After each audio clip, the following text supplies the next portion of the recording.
friends, welcome back to my channel. இன்னைக்கு நம்ம இந்த வீடியோவில் என்ன ரெசிபி பார்க்க போகிறோன்னா கோகனட் பன் தான் பார்க்க போகிறோம். யூஸ்வலாக கோகனட் பன் வந்துட்டு ரவுண்டாக இருக்கும், ஆனால் இன்றைக்கி நம்ம வந்துட்டு ஃப்ளவர் பிரெட் மாதிரி கோகனட் பன் எப்படி செய்யலான்னு தான் இந்த வீடியோவில் பார்க்க போகிறோம். அதுக்கு முன்னாடி என் சேனலை யாரும் சப்ஸ்கிரைப் பண்ணுறேன்னா கைண்ட்லி சப்ஸ்கிரைப் பண்ணிக்கோங்க. அப்படியே பக்கத்தில் இருக்க பெல் ஐக்கானையும் டர்ன் ஆன் பண்ணிக்கோங்க. அப்போ தான் நான் போடுற வீடியோஸ் எல்லாம் உங்களுக்கு உடனுக்குடன் வரும். இப்போ வாங்க நம்ம இந்த கோகனட் பன் எப்படி செய்யலான்னு பார்க்கலாம். அதுக்கு ஃபர்ஸ்ட் வந்து ஒரு 120 ml வந்து பால் எடுத்துக்கோங்க. மிதமான சூடில் இருக்கணும் பால்.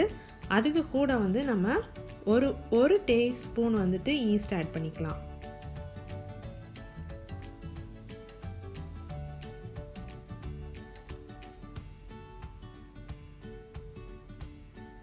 அது கூடவே ஒரு டேபிள் ஸ்பூன் வந்து சீனி ஆட் பண்ணிக்கோங்க. ஆட் பண்ணிவிட்டு நல்லா மிக்ஸ் பண்ணிக்கோங்க. சீனி கரையிற அளவுக்கு நல்லா மிக்ஸ் பண்ணிக்கோங்க. அப்போ தான் நமக்கு வந்து ஈஸ்ட் ஆக்டிவேட் ஆகும்.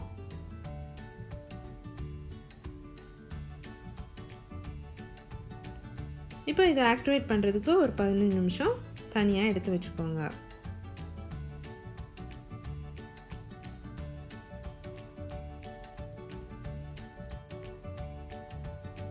இப்போ 15 நிமிஷத்துக்கு அப்புறம் பார்த்தீங்கன்னா நம்மளோட ஈஸ்ட் வந்து ரொம்ப நல்லா ஆக்டிவேட் ஆகிடுச்சு. மேலே பார்த்தாலே தெரியும் ஈஸ்ட் ஆக்டிவேட் ஆகிருக்கா இல்லையான்ட்டு. பாருங்கள், இப்போ ஒரு லேயர் மாதிரி மேலே ஃபார்ம் ஆகிருக்கும். இப்படி ஃபார்ம் ஆகிருந்துச்சுன்னா நம்ம ஈஸ்ட் வந்து ஆக்டிவேட் ஆகிடுச்சுன்னு அர்த்தம். இப்போ இன்னொரு பவுலில் ஒரு 250 கிராம்ஸ் வந்து மைதா எடுத்துக்கோங்க. அந்த மைதாவில் மாவில் மிடில் வந்து கொஞ்சமாக ஒரு சின்ன வெல் மாதிரி கிரியேட் பண்ணிக்கோங்க.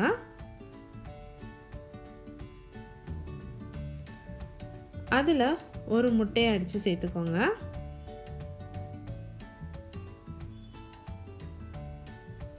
கூடவே 4 டேபிள் ஸ்பூன் சுகர் ஆட் பண்ணிக்கோங்க.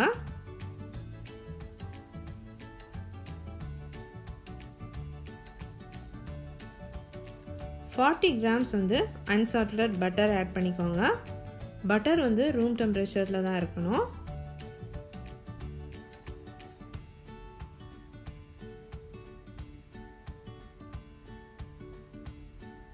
ஃபைனலாக ஈஸ்ட் ஆக்டிவேட்டட் மில்கை வந்து அதில் ஆட் பண்ணிக்கோங்க.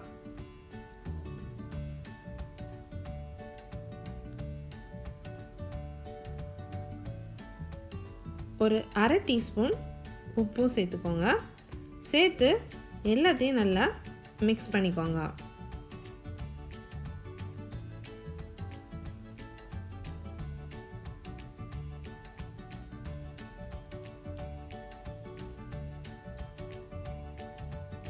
மிக்ஸ் பண்ணதுக்கப்புறமா பார்த்தீங்கன்னா இப்படி கொஞ்சம் ஸ்டிக்கியாக தான் இருக்கும் மாவு. இது வந்து கரெக்ட் கன்சிஸ்டன்சி தான். ஐ மீன் டவ் வந்து கரெக்டாக தான் நம்ம வந்து மிக்ஸ் பண்ணியிருக்கோம். இப்போ இதை வந்து ஒரு கவுண்டர் டாப் இல்லைன்னா ஏதாவது ஒரு ட்ரேயில் வந்து கொஞ்சமாக மைதா டஸ்ட் பண்ணிவிட்டு இந்த மாவை வந்து அதில் ட்ரான்ஸ்ஃபர் பண்ணிக்கோங்க. பண்ணிவிட்டு நல்லா நீட் பண்ணிக்கோங்க. ஒரு 15 மினிட்ஸ் வந்து நல்லா அப்படி இழுத்து வந்து நல்லா நீட் பண்ணிக்கோங்க. அப்போ தான் நம்மளோட பன் வந்து நல்லா சாஃப்டாக வரும். அதே மாதிரி மாவு வந்து நல்லா ப்ரூஃப் ஆகும். இப்போது நான் யூஸ் பண்ண அதே பவுல் தான் எடுத்திருக்கேன். அந்த பவுலில் வந்து கீழே வந்து கொஞ்சமாக எண்ணெய் ஆட் பண்ணிக்கோங்க. நான் கோகனட் ஆயில் தான் ஆட் பண்ணியிருக்கேன். அதை நல்லா ஸ்ப்ரெட் பண்ணி விட்டுக்கோங்க. அதில் இந்த மாவு எடுத்து வச்சுக்கோங்க. வச்சுட்டு மேலேயும் கொஞ்சமாக கோகனட் ஆயில் வந்து அப்ளை பண்ணிக்கோங்க. கோகனட் ஆயில் இல்லைன்னா பட்டர் கூட அப்ளை பண்ணிக்கலாம்.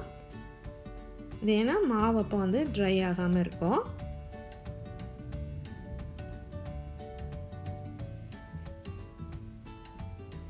இதை வந்து நீங்கள் ஒரு 1 to 2 hours வந்து ப்ரூஃப் பண்ண வச்சுக்கோங்க. இப்போ வெயில் ஜாஸ்தியாக இருந்துச்சுன்னா நமக்கு சீக்கிரமாக அது ப்ரூஃப் ஆயிரும். இல்லைன்னா வந்து நியர்லி 2 hours எடுக்கும். அதுக்குள்ளாடி நம்ம வந்து அதுக்குள்ளே ஃபில்லிங் ரெடி பண்ணிக்கலாம். நான் இன்றைக்கி வந்து 1/2 கப் வந்து கிரேட்டட் கோகோனட் எடுத்துருக்கிறேன். அது கூட ஒரு டேபிள் ஸ்பூன் வந்துட்டு பவுடர் சுகர் ஆட் பண்ணிக்கோங்க. சீனியை நல்லா பொடிச்சு அதை ஆட் பண்ணிக்கோங்க.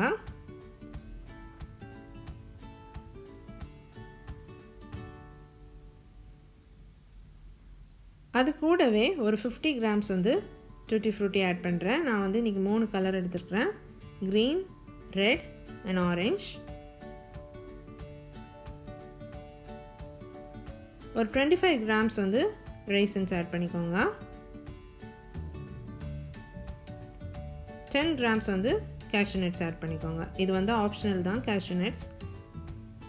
எல்லாம் ஆட் பண்ணிவிட்டு நல்லா மிக்ஸ் பண்ணி தனியாக எடுத்து வச்சுக்கோங்க.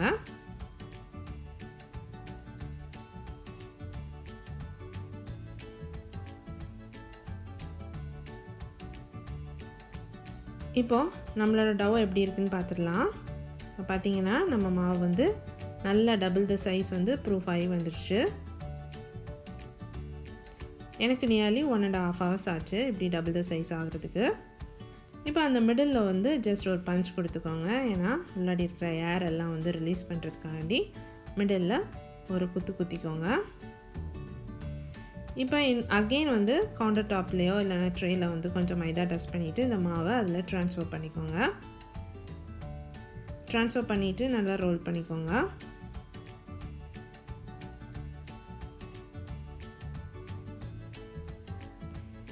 இதை வந்து நம்ம வந்து ஈக்குவலாக ஒரு 6 halves-ஆ வந்து கட் பண்ணிக்கலாம்.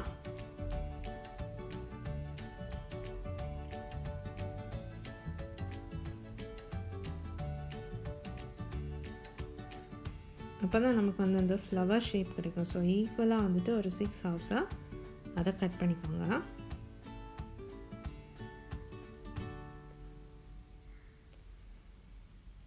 இப்போ ஈச் ஹாஃப்ஸே வந்துட்டு குட்டி குட்டியாக ரோல் பண்ணி எடுத்துக்கோங்க. குட்டி குட்டி பால்ஸாக ரோல் பண்ணிக்கோங்க. இப்போ ஒரு பால் எடுத்து கொஞ்சமாக மைதா டஸ்ட் பண்ணிவிட்டு அதை வந்து நம்ம ஃப்ளாட்டன் பண்ணிக்கலாம். இந்த மாதிரி நல்லா ரொம்ப தின்னாகவும் இல்லாமல் ரொம்ப திக்காகவும் இல்லாமல் ஃப்ளாட்டன் பண்ணிக்கோங்க.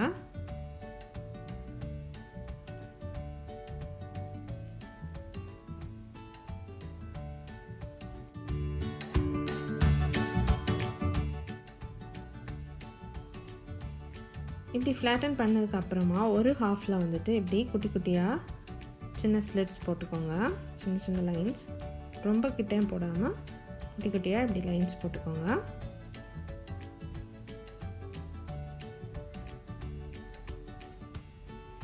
இப்போ அடுத்த ஹாஃபை வந்து அதுக்கு மேலே அப்படியே ஃபோல்ட் பண்ணிக்கோங்க. ஃபோல்ட் பண்ணிவிட்டு எட்ஜஸ் எல்லாம் வந்துட்டு நல்லா ப்ரெஸ் பண்ணி விட்டுருங்க.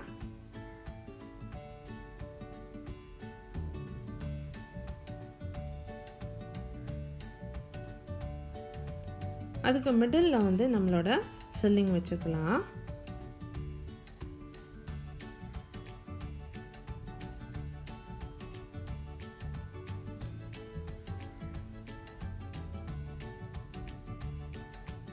வச்சுட்டு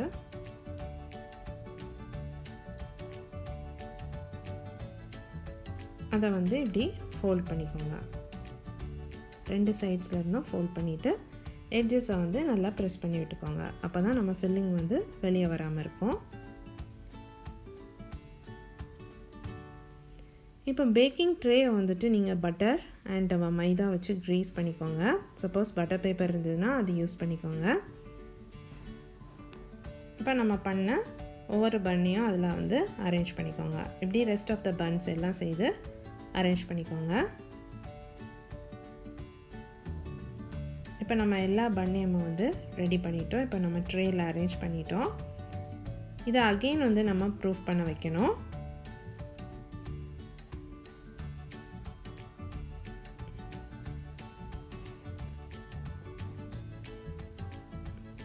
அதுக்கு அகெயின் அது மேலே ஒரு டவல் போட்டு ஒரு 30 minutes வந்து ப்ரூஃப் பண்ண வச்சுருங்க. 30 minutesக்கு அப்புறம் எடுத்து பார்த்தீங்கன்னா அது வந்து அதோட சைஸ்லேருந்து இன்க்ரீஸ் ஆகிருக்கும். கொஞ்சம் டபுள் த சைஸ் ஆகிருக்கும். இப்போ இது மேலே வந்துட்டு நம்ம வந்து மில்க் அண்ட் எக் வந்து ப்ரஷ் பண்ணணும். அதுக்கு ஒரு பவுலில் வந்து ஒரு முட்டை எடுத்துக்கோங்க, கூடவே ஒரு 4 டேபிள் ஸ்பூன் பால் எடுத்துக்கோங்க. ரெண்டையும் சேர்த்து நல்லா அடித்து வச்சுக்கோங்க. இப்போ இதை வந்து அந்த பன் மேலே எல்லா சைடும் படுறது மாதிரி நல்லா ப்ரஷ் பண்ணி விட்டுக்கோங்க. இப்படி ப்ரஷ் பண்ணால் தான் நம்மளோட பன் வந்து மேலே நல்லா அழகாக ஒரு கோல்டன் ப்ரௌனில் வந்து பேக் ஆகி வரும். சைட்ஸில் வந்து கொஞ்சமாக சீசம் சீட்ஸ் வந்து டஸ்ட் பண்ணிக்கோங்க. இது ஆப்ஷனல் தான், வேணும்னா போட்டுக்கோங்க, இல்லைன்னா விட்டுடலாம்.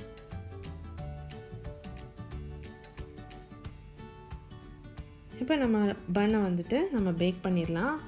அதுக்கு முன்னாடி நம்ம அவன் வந்து ப்ரீ ஹீட் பண்ணிக்கோங்க. 180 டிகிரியில் 15 மினிட்ஸ் ப்ரீ ஹீட் பண்ணிக்கோங்க.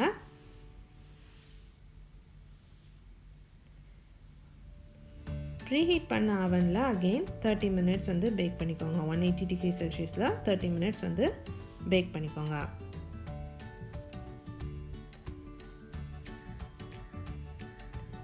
இப்போ நம்மளோட பன்னு நல்லா பேக் ஆகிடுச்சு. இப்போ அது மேலே வந்து நம்ம கொஞ்சமாக பட்டர் வந்து ப்ரஷ் பண்ணிக்கலாம்.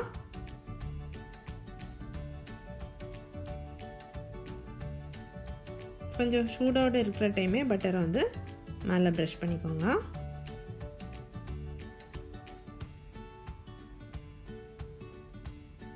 பார்த்தீங்களா, இவ்வளோ சாஃப்டான நம்ம கோகோனட் பன் வந்து ரெடி ஆயிடுச்சு. ரொம்ப டெலிஷியஸாக இருக்கும். கண்டிப்பாக நீங்கள் எல்லோரும் ட்ரை பண்ணி பாருங்கள். இப்போ அது உள்ளாடி எப்படி நம்ம ஸ்டஃபிங் இருக்குதுன்னு பார்த்துடலாம். பார்த்தீங்களா, டேஸ்டியான எம்மியான கோகோனட் பன் நம்ம வீட்டிலே செய்யலாம். ஸோ கண்டிப்பாக எல்லோரும் இதை ட்ரை பண்ணி பாருங்கள். என் ரெசிபிஸ் உங்களுக்கு பிடிச்சிருந்துச்சுன்னா என் சேனலை சப்ஸ்கிரைப் பண்ணுங்கள், லைக் பண்ணுங்கள், ஷேர் பண்ணுங்கள். தேங்க்யூ.